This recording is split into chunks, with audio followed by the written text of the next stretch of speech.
అందరికీ నమస్కారం. Welcome to Avian story world. ముందుగా అందరికీ స్వాతంత్ర దినోత్సవ శుభాకాంక్షలు. ఇప్పుడు దరిచేరవా ప్రేమ తదుపరి భాగం. ఎవర్రా నిన్ను మోసం చేసింది? నిన్ను ఈ స్టేజ్కి తీసుకుని వచ్చిన ఒక్కరిని కూడా వదలను. అది మీ మామైనా సరే. ఆ రఘునందన్ అంతు చూస్తాను. నిన్ను నడి రోడ్డుపైన నుంచో పెట్టకపోతే చూడరా అనుకుని అశ్విన్ పంపిన నెంబర్కి కాల్ చేసి మాట్లాడి జరిగింది మొత్తం చెప్పాడు. ఓకే ఆదిత్య, నీ దగ్గరకు ఒక ఎస్ఐ వస్తాడు. నీకేం హెల్ప్ కావాలన్నా చేస్తాడు. థ్యాంక్ యూ అంకుల్ అని కాల్ కట్ చేశాడు. ఇప్పుడే అక్కడికి రీచ్ అయ్యారు భువన గారు అనుకో. గిరి అంకుల్ కూడా వచ్చాడు. ఎలా ఉందిరా ఇప్పుడు? నిత్య ఎక్కడా? ఆదిత్య, కూర్చో మామ్, షీఈస్ ఫైన్. నువ్వు స్ట్రెస్ తీసుకోకు. నిత్య ఫ్రెండ్ ఇంట్లో ఉంది, తర్వాత పిలిపిస్తాను. భువన గారికి ఇంకా పాప కస్టడీ విషయం తెలియదు. నీల్కి ప్రకాష్ గారికి మాత్రమే ఆదిత్య చెప్తాడు. అప్పుడే అక్కడికి వచ్చాడు నీల్. ఆదిత్య ముందు నీల్ డౌన్ చేసి, సారీరా, తను ప్రామిస్ చేయించుకుందని చెప్పలేదు. తను వెళ్ళిపోయాక నువ్వేమైపోతావా అని భయంతో చెప్పలేదు. తర్వాత చెప్దామంటే నందిని పెళ్లి ఫొటోస్ పంపింది కదా, ఇంకా తను హ్యాపీగా ఉందనుకున్నానురా. I'm so sorry Aditya. నీ కోపం తీరే వరకు కొట్టరా, బట్ సైలెంట్గా మాత్రం ఉండకు ప్లీజ్. ఆదిత్య, నీ తప్పేం లేదు నీల్, అంతా నా చేతకానితనం. కన్న కూతురు ఎదురుగా ఉన్నా గుర్తించలేకపోయాను. నందు లైఫ్ స్పాయిల్ చేసి నేను మాత్రం హ్యాపీగా ఉన్నాను. దాని మీద కోపంతో నాకేదో అన్యాయం జరిగిపోయింది అనుకున్నాను. నీ పాపం రా నందు, ఎంత నరకం అనుభవించి ఉంటుందో. చాలా గిల్టీగా ఉంది నీల్. ప్రకాష్ గారు వచ్చి ఆదిత్య పక్కన కూర్చుని, లేదు నాన్న, అయిపోయిందేదో అయిపోయింది. ఇందులో ఒకరి తప్పు అనడానికి లేదు. ఆదిత్య, ఇన్ఫ్యాక్ట్ నా మీద నాకే కోపంగా ఉంది డాడ్ అని ప్రకాష్ గారిని హక్ చేసుకుని ఏడ్చేశాడు. ఆది, ఇప్పుడు నువ్వు చాలా స్ట్రాంగ్గా ఉండాలి. ఎమోషనల్గా వీక్ అవ్వకు. తప్పు జరిగింది, దానివల్ల అమ్మాయి చాలా సఫర్ అయింది. ఇప్పుడు మనం ఆలోచించాల్సింది తను లేచేసరికి పాపని తన కళ్ళ ముందుకి తీసుకునిరా. నాకేమీ కాదు, definitely she will be fine అంటుండగా సంజయ్ అక్కడికి వచ్చి, సీసీ క్యామ్ ఫుటేజ్ కష్టం రా కోర్టులో, అండ్ అన్ని కెమెరాస్ పనిచేస్తున్నాయో లేదో కూడా డౌట్. ఆదిత్య, లీగల్గా వెళ్తే ఏది దొరకదు, ట్రై విత్ మనీ అని మాట్లాడుతుండగా అప్పుడే అక్కడికి పరిగెత్తుకుంటూ వచ్చింది వసుధ. రూమ్ దగ్గరికి వెళ్ళి లోపలికి చూసి అక్కడే ఏడుస్తూ కూర్చుండిపోయింది. సారీ నందు, ఐఎమ్ సో సారీ. నేనే నిన్ను ఈ పరిస్థితికి తీసుకుని వచ్చానని వెక్కి వెక్కి ఏడుస్తుంది. వసు, నువ్వెప్పుడు వచ్చావు ఆశ్చర్యంగా అడిగాడు ఆదిత్య. వసుధ, సార్, నేను ఎయిర్పోర్ట్కి రాగానే బయటికి వస్తుండగా ఏదో గుచ్చుకున్నట్టయి చూసేసరికి స్పృహ తప్పాను. కళ్ళు తెరిచేసరికి కారులో ఉన్నాను. అప్పుడే నాకు ఒక వీడియో వచ్చింది అని ఆ వీడియో ఓపెన్ చేసి చూపించింది.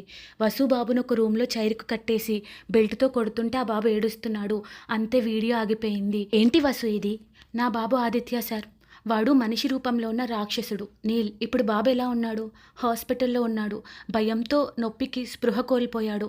2 days హాస్పిటల్లో ఉంచమన్నారు. అందుకే నందు పాప మీ కూతురని తెలియకుండా జాగ్రత్త పడింది. ఆదిత్య, అంటే నీకు తెలుసా?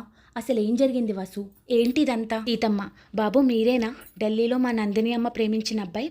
ఆదిత్య, అవునమ్మా, మీరైనా చెప్పండి ఏంటి ఇదంతా?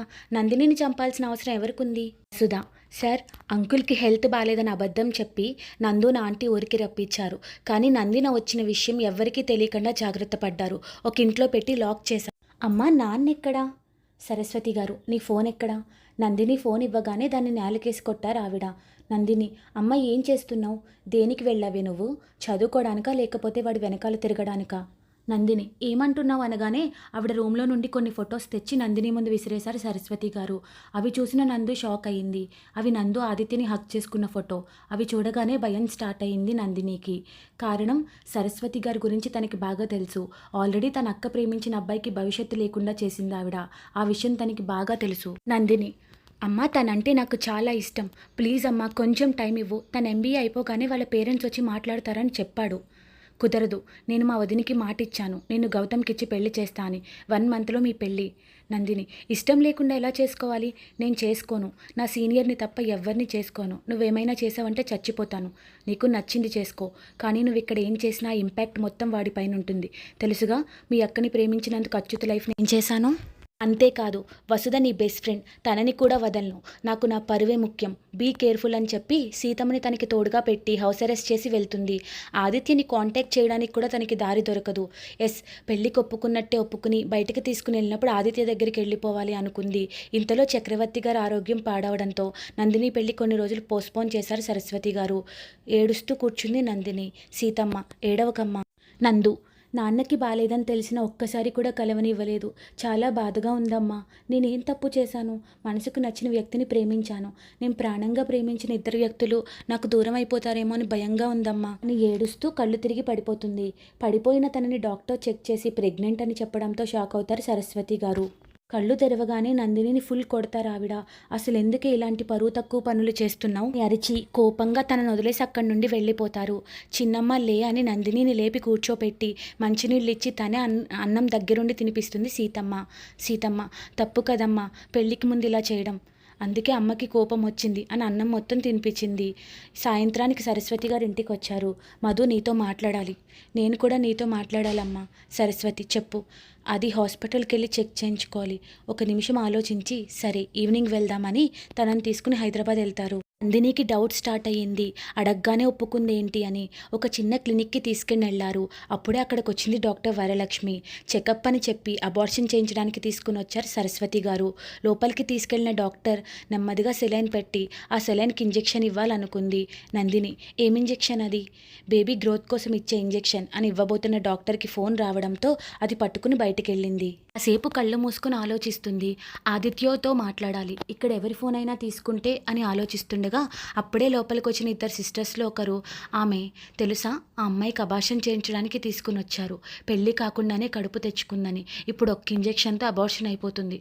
ఆ మాటలు విన్న నందినికి ఒక్క క్షణం ఏం చేయాలో అర్థం కాలేదు. వెంటనే తప్పించుకోవడానికి చుట్టూ చూసి లాక్ చేసి ఉన్న ఫోన్ అక్కడ కనిపించగానే పోలీస్ స్టేషన్కి కాల్ చేసి హాస్పిటల్ డీటెయిల్స్ చెప్పి తనకి బలవంతంగా అబార్ట్ చేయిస్తున్నారని సేవ్ చేయమని చెప్పి కట్ చేసింది. సెలైన్కున్న నీడిల్ బయటకు లాగి మళ్ళీ పడుకుంది. అప్పుడే లోపలికి వచ్చిన లేడీ డాక్టర్ సెలైన్కి ఇంజెక్షన్ ఇచ్చింది. నందిని, కాసేపు రెస్ట్ తీసుకో, తర్వాత స్కాన్ చేస్తానని బయటికి వెళ్ళింది. మేడం 1 అవర్లో అయిపోతుంది. సరస్వతి, తనకేం ప్రాబ్లం అవ్వదు కదా? డాక్టర్, లేదు madam, it's just 9th week, ఏం ప్రాబ్లం కాదు అని మాట్లాడుతుండగానే పోలీసులు లోపలికి నందిని రూమ్లో నుండి బయటికి ఒకేసారి ఎంట్రీ ఇచ్చారు. ఇక్కడ నందిని ఎవరు? దెబ్బకి షాక్ అయ్యారు డాక్టర్ అండ్ సరస్వతి గారు. అప్పుడే బయటకు వచ్చిన నందిని జోక్యంతో చిన్న వార్నింగ్ ఇచ్చి వెళ్లారు పోలీసులు. పిచ్చి పట్టిందే నీకు? చూడమ్మా, నేను నీ పరువు తీసేలా ఏ పని చేయకూడదంటే నువ్వు నా బేబీని అబార్ట్ చేసుకోమని చెప్పకూడదు. ఆట కాదని నేను విక్కీ దగ్గరికి వెళ్ళను. అలాని నాకు నచ్చని పని చేస్తే ఎంతకైనా తెగిస్తానని వెళ్ళి కారులో కూర్చుంది. సరస్వతి గారు ఒక ఫోన్ మాట్లాడి కారెక్కి, చూడు నందు, నా మాట విను, తప్పు జరిగింది, అది తీయించుకుని గౌతమ్ బావని పెళ్లి చేసుకో. బయట సంబంధాలు చేయడం మీ తాతయ్య గారికి ఇష్టం లేదు. మీ ఇద్దరిని బంధువుల్లో ఇచ్చి పెళ్లి చేస్తా అని మీ తాతయ్యకి నేను మాట ఇచ్చాను. మీ అత్తయ్య నా స్నేహితురాలు, మీ నాన్నగారి చెల్లెలు ఇలానే ప్రేమ అని పెళ్లి చేసుకుని ఆఖరి ఆ కుటుంబం చేతుల్లో చనిపోయింది. ఆపమ్మ, నా సీనియర్ అలాంటి వాడు కాదు. నువ్వు అడ్డమైన వాళ్ళతో పోల్చుకో. ఒక్కసారి వాళ్ళ డీటెయిల్స్ తెలుసుకో. విక్రమ్ని చూడు ప్లీజ్ అమ్మా. వాడు ఎలాంటి వాడో నువ్వున్న పరిస్థితి చూస్తేనే తెలుస్తుంది. నిజంగా పెళ్లి చేసుకోవాలనుకునేవాడు ఎవడు ఇలా చేయడు. నందిని, ఆపమ్మ ప్లీజ్. చూడు నందు, పసిబిడ్డని చంపడం నాకు ఇష్టం లేదు. అందుకే 8 నెలలు నీకు బయట ప్రపంచంతో సంబంధం లేదు. అర్థమైంది కదా? కానీ తర్వాతైనా నువ్వు గౌతమ్ని పెళ్లి చేసుకోవాల్సిందే. నందు, ఇప్పుడు నువ్వు నన్ను పంపవు. బేబీ పుట్టాక సీనియర్ దగ్గరికి వెళ్ళిపోతాను అని మనసులో అనుకుని కళ్ళు మూసుకుంది. సరస్వతి, నాకు నా పేరు మాట మర్యాద ముఖ్యం. బిడ్డ పుట్టని అప్పుడు చెప్తాను ఈ పని అనుకున్నారు. ఇంటికి వచ్చాక సరస్వతి గారికి తెలుస్తుంది ఆదిత్య నందిని గురించి ఊరొచ్చిన విషయం. దానితో నీ బిడ్డని నువ్వే పోషించుకో. వాడు పెట్టిన ఉంగరం తీసిటివ్వు, అది అమ్మితే వచ్చిన డబ్బులు హాస్పిటల్కి కడతాను. ఆ బిడ్డ నీ కడుపులో ఉండడమే నాకు ఇష్టం లేదు అని రింగు తీసుకుని వెళ్ళిపోయారు. నీ బిడ్డే ఒక జ్ఞాపకంగా నా కడుపులో ఉంది సీనియర్ అనుకుని రింగ్ తీసి ఇచ్చేస్తుంది. ఆ తర్వాత రింగ్ అండ్ శాలిని పెళ్లి ఫొటోస్ కాలేజ్ అడ్రస్కి ఆదిత్య పేరుతో పంపుతారు సరస్వతి గారు. రింగ్ తీసేసి, ఏం పర్లేదు సీనియర్, రింగ్దేముంది, ఒక 7 monthsలో నేనే నీకు పెద్ద గిఫ్ట్ ఇవ్వబోతున్నాను. నీకేం కానివ్వను. నిత్యా బంగారం, అమ్ముండగా నీకేం కాదు. అసలు నందిని వచ్చిన విషయం కూడా ఎవ్వరికీ తెలియదు ఇంట్లో. ఢిల్లీ నుండి వచ్చినప్పటి నుండి అదే ఇంట్లో ఉంది. నెలలు నిండుతుండగా వాళ్ళ ఫాదర్ చనిపోవడంతో, కానీ ఈ పరిస్థితిలో రావడానికి సరస్వతి గారు ఒప్పుకోలేదు. దానితో తండ్రి ఆఖరి చూపు కూడా దక్కలేదు తనకి. తన తండ్రిని చూసుకోలేక చాలా రోజులు వెక్కి వెక్కి ఏడ్చింది నందిని. అప్పుడే వచ్చింది శాలిని నందినిని చూడడానికి. శాలిని, ఏంటి మధు ఇది? నందు, మా ప్రేమకి ప్రతిరూపం. నేను దీన్ని తప్పు అనుకోవట్లేదక్క. అలా అనుకుంటే నా ప్రేమను నేనే అవమానించుకున్నట్టు. నాకేం బాధ లేదు, ఒకటే బాధ, నాన్నని చూసుకోలేకపోయాను. నీకేమంతక్క? శాలిని, నాకు 9th month ఈరోజే వచ్చింది. నందు, పెళ్ళి కాకుండా పిల్లల్ని కంటే నానా మాటలు అంటారు. ఆ పుట్టిన బిడ్డని కూడా. నందిని, నిత్య, నాకు పాప పుడితే నేను పెడదామనుకున్న పేరు, బాబు పుడితే వినయ్ అని. Nandini ఆదిత్యలో last 2 letters Nitya. Vikram and నందినిలో ఫస్ట్ 2 లెటర్స్ వినయ్. కానీ నాకు పాప పుడుతుంది. బావకి తెలుసా నా గురించి? నందు ఏం వినడానికి రెడీగా లేదని అర్థమైంది శాలినికి. ముఖ్యంగా చెల్లెలు మొండితనం బాగా తెలుసు తనకి. లేదు మధు, నీ గురించి బావకేం తెలీదు. నువ్వు కూడా చెప్పకు. చాలా బాగున్నాయి 2 నేమ్స్. ఇప్పుడు 8వ నెల కదా, ఇంకో 1 వీక్లో 9 వస్తాయి. బేబీ పుట్టాక నా సీనియర్ దగ్గరికి వెళ్ళిపోతాను. అక్క, ఒకసారి సీనియర్తో మాట్లాడాలని ఉంది. వాడి వాయిస్ వింటాను. ఒకసారి ఫోన్ చేయవా? ఆదిత్య ఫోన్ వదిలేసి వెళ్ళిపోవడంతో నెంబర్ చెప్పగానే శాలిని కాల్ చేసింది. స్విచ్ ఆఫ్ వస్తుంది మధు, ఇంకో నెంబర్ ఉందా? లేదక్క, మళ్ళీ చెయ్యి. అప్పుడే సరస్వతి గారు. జాగ్రత్త అక్క, ఆల్రెడీ ఒకసారి అబార్షన్ అయింది నీకు. ఆ టెన్షన్ నాకు ఉంది అని కాసేపు నందినితో మాట్లాడి వెళ్ళిపోయింది శాలిని. అక్కడి నుండి వెళ్ళిన 10 డేస్కి శాలినికి బాబు పుడతాడు. ఈ స్టోరీ మీకు నచ్చితే please like, share and comment. Subscribe to Avian story world. Thanks for watching.